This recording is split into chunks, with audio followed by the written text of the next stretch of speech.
माजी पंतप्रधान डॉ. मनमोहन सिंग यांच्या पार्थिवावरती आज सकाळी 11:45 अंत्यसंस्कार केले जाणार। दिल्लीमधल्या निगमबोध घाटावरती अंत्यसंस्कार केले जातील। दिवंगत माजी पंतप्रधान डॉ. मनमोहन सिंग यांच्या समाधीसाठी जागा द्या, काँग्रेसचे राष्ट्रीय अध्यक्ष मल्लिकार्जुन खरगे यांची पंतप्रधान नरेंद्र मोदी यांच्याकडे मागणी, सूत्रांची माहिती। कधीही भरून न निघणारी पोकळी निर्माण झाली आहे। डॉ. मनमोहन सिंग यांच्या निधनामुळे आपण एक हुशार नेता गमावलाय। डॉ. मनमोहन सिंग यांच्याप्रती सोनिया गांधी यांनी व्यक्त केली भावना। माजी केंद्रीय राज्यमंत्री सूर्यकांत पाटील यांच्याकडून मनमोहन सिंग यांच्या आठवणींना उजाळा। शेततळे योजनेला सिंग यांनी 2 मिनिटांमध्ये दिली होती मंजुरी, तर त्यांच्या मारुती 800 या गाडीवरती त्यांचं खूप प्रेम होतं। सूर्यकांत पाटील यांची प्रतिक्रिया। संतोष देशमुखांसाठी बीडमध्ये आज विराट मोर्चा। देशमुखांना न्याय मिळावा यासाठी अनेक नेते मोर्चामध्ये सहभागी होणार। यामध्ये बजरंग सोनावणे, सुरेश धस, जितेंद्र आव्हाड, छत्रपती संभाजीराजे भोसले आणि मनोज जरांगे यांच्यासह अनेक नेत्यांचा सहभाग।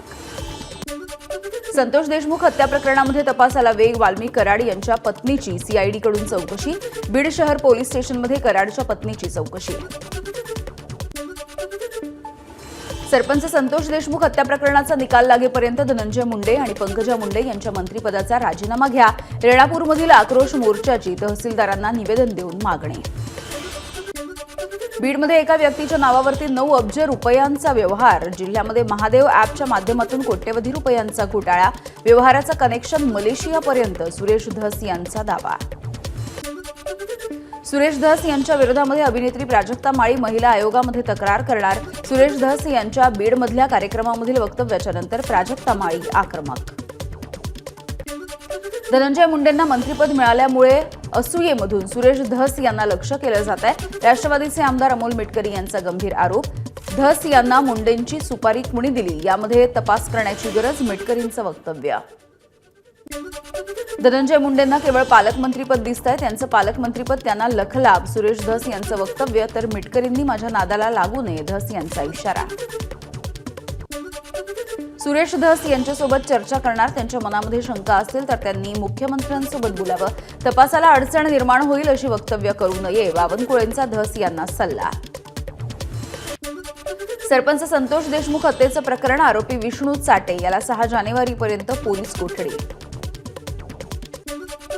बीड संतोष देशमुख हत्या प्रकरणामध्ये कुणालाही पाठीशी घातलं जाणार नाही, आरोपींवरती कठोर कारवाई केली जाईल।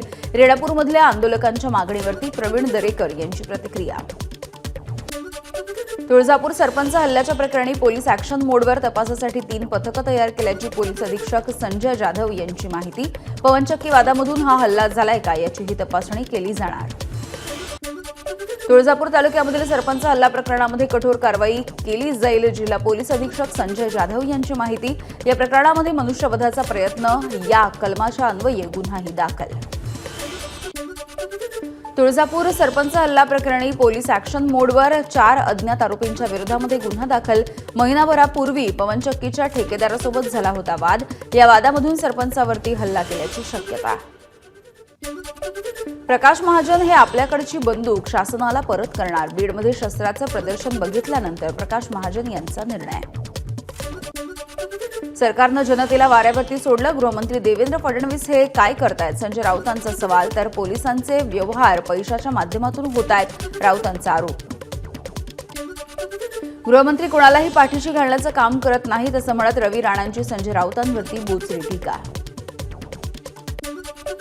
मराठा विद्यार्थ्यांना जात प्रमाणपत्र सादर करण्यासाठी 2 महिन्यांची मुदतवाढ। मराठा समाजाच्या विद्यार्थ्यांची होणारी अडचण लक्षात घेत उच्च आणि तंत्रशिक्षण मंत्री चंद्रकांत पाटील यांची घोषणा। क्रीडा खातं मिळाल्यामुळे दत्तात्रय भरणे नाराज। भरणेंनी अद्यापही स्वीकारला नाही मंत्रिपदाचा कारभार। नाराज दत्तात्रय भरणे सहकुटुंब परदेशात। अकोल्यामध्ये वृद्ध महिला कृषी मंत्री माणिकराव कोकाटे यांच्या पाया पडली। विदर्भामधल्या शेतकऱ्यांचं कर्ज माफ करा, शेतकऱ्यांसाठी आणि तरुणांसाठी विदर्भामध्ये रोजगार द्या, 12 तास शेतकऱ्यांना वीज द्या, वृद्ध महिलेची मागणी। शेतकऱ्यांनी नुकसान झाल्याचं सांगितल्याशिवाय आवश्यक पंचनामे करण्याची गरजच काय, कृषी मंत्री माणिकराव कोकाटे यांचा वादग्रस्त सवाल। उत्तर महाराष्ट्र, मराठवाडा आणि विदर्भामध्ये काही ठिकाणी अवकाळी पावसाची शक्यता. जळगाव, अहिल्यानगर, धुळे, नाशिकमध्ये विजांच्या कडकडाटासह पावसाचा अंदाज. तर तळकोकणामध्ये पावसाच्या हलक्या सरी, यामुळे आंबा आणि काजू उत्पादक शेतकरी मात्र धास्तावले. नाशिकमधील कळवणच्या पश्चिम पट्ट्यामध्ये अवकाळी पावसाची पुन्हा एकदा हजेरी. कांदा, गहू या रब्बी पिकांना पावसाचा मोठा फटका. पालघरच्या अनेक भागामध्ये अवकाळी पावसाची हजेरी. रब्बीच्या पिकाबरोबरच वीट भट्टी व्यवसायाचं नुकसान होण्याची शक्यता. नंदुरबारमधल्या अक्कलकुवा आगारामधील बसमध्ये पावसामुळे गळती. अचानकपणे आलेल्या मुसळधार पावसामुळे बसमध्ये पाणीच पाणी, प्रवाशांचे मात्र हाल. नवीन वर्षाच्या स्वागतासाठी रायगड जिल्हा प्रशासन सज्ज. येणाऱ्या पर्यटकांना वाहतूक कोंडीचा सामना करावा लागू नये यासाठी वाहतुकीच्या नियमामध्ये मोठे बदल. अवजड वाहतूक बंद राहील. कल्याणमधील मराठी कुटुंबाला मारहाण केल्याचं प्रकरण. अखिलेश शुक्लासह त्याची पत्नी आणि 4 जणांच्या पोलीस कोठडीमध्ये 29 डिसेंबरपर्यंत वाढ. नांदेडमध्ये तरुणाचा उच्छाद. हॉर्न का वाजवला म्हणून चालत्या गाडीच्या टपावरती चढून चालकाला केली मारहाण. घटनेचा व्हिडिओ व्हायरल. साताऱ्यामधल्या कराडमध्ये पूर्व वैमनस्यामधून गोळीबार. यामध्ये अल्पवयीन मुलीसह 2 जण जखमी. अटकेसाठी गेलेल्या पोलिसांवरती देखील आरोपींकडून हल्ल्याचा प्रयत्न.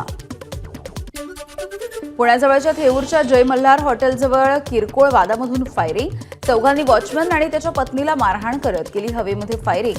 आरोपीला पोलिसांनी घेतलंय ताब्यात. पुण्यामध्ये बीटी कवडे रस्त्यावरील स्फोटाचा सीसीटीव्ही फुटेज समोर. या स्फोटामध्ये एकाचा मृत्यू तर इतर 3 कामगार जखमी. मुंबईच्या घाटकोपरमध्ये भरधाव टेम्पोनं 5 ते 6 पादचाऱ्यांना चिरडलं. अपघातामध्ये एका महिलेचा मृत्यू. चिरागनगर मार्केट परिसरामधली घटना. चंद्रपूरमध्ये अतिशय दुर्मिळ असलेल्या 2 चांदी अस्वलांचा अज्ञात वाहनाच्या धडकेमध्ये मृत्यू. चंद्रपूर मूल मार्गावरच्या डोनी फाट्याजवळची घटना. निफाड तालुक्यामधल्या पिंपरी शिवारामध्ये धुमाकूळ घालणारा बिबट्या जेरबंद. पाळीव कुत्रे, शेळ्या, बोकड यांची या बिबट्याकडून शिकार.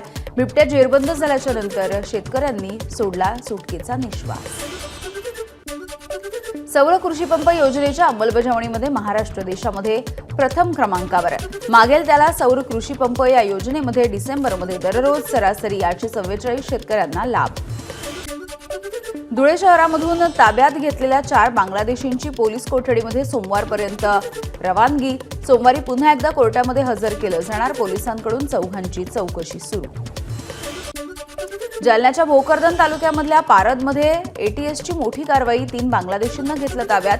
ताब्यात घेण्यात आलेल्या बांगलादेशी व्यक्तींची पोलिसांकडून चौकशी सुरू. ठाणे, नवी मुंबई आणि सोलापूर जिल्ह्यामधील 3 वेगवेगळ्या ठिकाणी एटीएसचे छापे. 13 बांगलादेशींना अटक. पालघरमधील 18 खलाशी गेल्या 4 वर्षांपासून पाकिस्तानच्या कैदेत. शिक्षा पूर्ण होऊनही खलाशी पाकिस्तानच्याच ताब्यात. सरकारने लवकरात लवकर तोडगा काढून त्यांना मायदेशी आणावं, खलाशी कुटुंबियांची मागणी.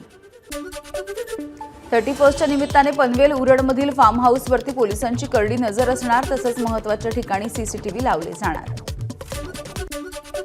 31च्या पार्श्वभूमीवरती मुंबईमध्ये पोलिसांचा चोख बंदोबस्त. 8 अतिरिक्त आयुक्त, 29 डीसीपी, 53 सहाय्यक पोलीस आयुक्त, 2184 पोलीस निरीक्षक आणि 12048 पोलीस हवालदार तैनात.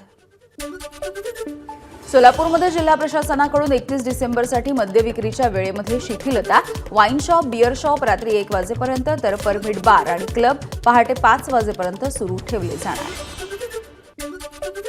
ठाणे जिल्ह्याच्या पाठोपाठ आता नवी मुंबईमध्ये सुद्धा अंमली पदार्थांचा विळखा. 2023च्या तुलनेमध्ये 2024मध्ये अंमली पदार्थांच्या संदर्भामधल्या गुन्ह्यांमध्ये वाढ. वर्षभरामध्ये अंमली पदार्थांची 654 प्रकरणं समोर.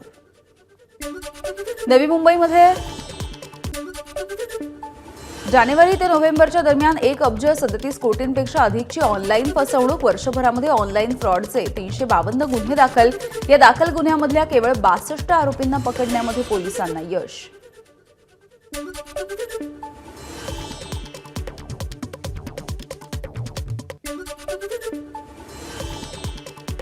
होमिओपॅथी डॉक्टरांना आता ॲलोपॅथीची औषधं देण्याची परवानगी. सर्टिफिकेट कोर्स इन मॉडर्न फार्माकॉलॉजी हा कोर्स पूर्ण करणाऱ्यांनाच मिळणार परवानगी. अन्न आणि औषध प्रशासनाचा निर्णय. राज्यामधल्या आरोग्य सेवेच्या पायाभूत सुविधांमध्ये मोठ्या प्रमाणावरती अभाव 2012च्या नुसार आवश्यकतेपेक्षा डॉक्टरांचं मंजूर संख्याबळ हे 17% कमी. राज्यामधल्या आरोग्य सेवेवरती कॅगनं ओढले ताशेरे. नवीन वर्षामध्ये जे जे रुग्णालयामध्ये यंत्रमानव शस्त्रक्रिया होणार. डॉक्टर, परिचारिका, तंत्रज्ञांना प्रशिक्षण देण्याचं काम सुरू. भारतामधील पहिली नोंदणीकृत संस्था पुरुष हक्क संरक्षण समितीचे 2 दिवसीय अधिवेशन धुळे शहरात. समितीचं हे 27वं राष्ट्रीय अधिवेशन असून आज आणि उद्या हे अधिवेशन पार पडेल. मध्य रेल्वेच्या वंदे भारत एक्सप्रेसला प्रवाशांची पसंती. रेल्वे अधिकाऱ्यांनी दिलेल्या माहितीच्या नुसार 1 एप्रिल ते 16 डिसेंबर या कालावधीमध्ये 14,31,750 प्रवाशांचं आरक्षण. जबलपूर ते इटारसीच्या दरम्यान तरुणानं ट्रेन कोचच्या खाली चाकांजवळ बसून केला 250 किलोमीटरचा प्रवास. पैसे नसल्यामुळे जीवघेणा प्रवास केल्याची माहिती. तरुण रेल्वे पोलिसांच्या ताब्यात. दिल्ली मेट्रोमध्ये जागेवरून 2 महिलांचं भांडण. दोघींच्या भांडणाचा व्हिडिओ सध्या सोशल मीडियावर व्हायरल. पंजाबच्या भटिंडामध्ये खासगी कंपनीची बस नाल्यामध्ये कोसळली. बसमधील 8 प्रवाशांचा मृत्यू झाला असून 24 पेक्षा अधिक जण जखमी. 26/11 हल्ल्यामधील आरोपी आणि लष्कर-ए तोयबाचा उपप्रमुख अब्दुल रहमान मक्कीचा हृदयविकाराच्या झटक्यामुळे मृत्यू. मक्कीला जागतिक दहशतवादी म्हणून घोषित करण्यात आलंय. पाकिस्तान आणि अफगाणिस्तानमध्ये युद्धाची शक्यता. पाकिस्तानने अफगाणिस्तानवरती केलेल्या हवाई हल्ल्याच्या नंतर तणाव वाढला. तालिबानचे 15,000 सैनिक पाकिस्तानकडे रवाना. तर पाकिस्तानी लष्कर आणि हवाई दलानं पेशावर आणि क्वेटामध्ये केलं सैन्य तैनात. पाकिस्तानची राजधानी कराचीमधून जहाजामधून मोठ्या प्रमाणावरती RDX आणि AK-47 ही शस्त्र बांगलादेशला पोहोचवली. त्याचा वापर भारताच्या विरोधात केला जाऊ शकतो असं मानलं जात आहे. सूत्रांची माहिती. जम्मूमध्ये तापमानामध्ये मोठी घट झाल्यामुळे तलावही गोठला. गोठलेल्या तलावावरती मुलांनी लुटला क्रिकेटचा आनंद. केदारनाथमध्ये तापमान प्रचंड घसरलं. बर्फवृष्टीमुळे साठला 1.5 फूट बर्फ. उणे तापमानामुळे कामगारांना अडचण. JCB सारख्या मोठ्या मशीनची चाकं सुद्धा झाली जाम. जम्मू काश्मीर, हिमाचल प्रदेश आणि उत्तराखंडमध्ये बर्फवृष्टीमुळे अनेक रस्ते बंद. हिमाचलमध्ये राष्ट्रीय महामार्ग 305 वरती सुमारे 1 फूट बर्फ. प्रशासनाकडून बर्फ काढण्याचं काम सुरू. काश्मीरच्या गुलमर्गमध्ये जोरदार बर्फवृष्टी. सकाळपासूनच सुरू असलेल्या बर्फवृष्टीमुळे रस्ते वाहतूकही विस्कळीत. बर्फवृष्टीमुळे वाहतुकीवरती परिणाम. अनेक पर्यटक सुद्धा अडकले. क्लब सदस्यता देऊन मेलबर्न क्रिकेट क्लबने केलं सचिन तेंडुलकरला सन्मानित. MCC हा ऑस्ट्रेलियातील सर्वात जुना क्रिकेट क्लब. MCC कडून सध्या भारत ऑस्ट्रेलिया यांच्यामधील 4थ्या कसोटी सामन्याचं आयोजन. मेलबर्न कसोटीमध्ये बाद होऊन विराट कोहली मैदानामधून बाहेर पडत असताना ऑस्ट्रेलियन खेळाडूंनी त्याची हुर्री उडवली. तर पॅव्हेलियनमध्ये जाताना चाहत्यांच्या बोलण्यामुळे विराट संतापला.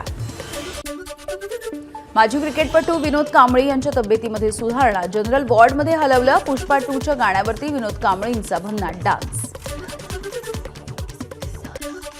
अभिनेता सलमान खानच्या सिकंदरचा टीझर आज प्रदर्शित होणार. डॉ. मनमोहन सिंग यांच्या निधनाच्या नंतर टीझर प्रदर्शनाची तारीख पुढे ढकलण्यात आली होती. ABP माझा, उघडा डोळे बघा नीट.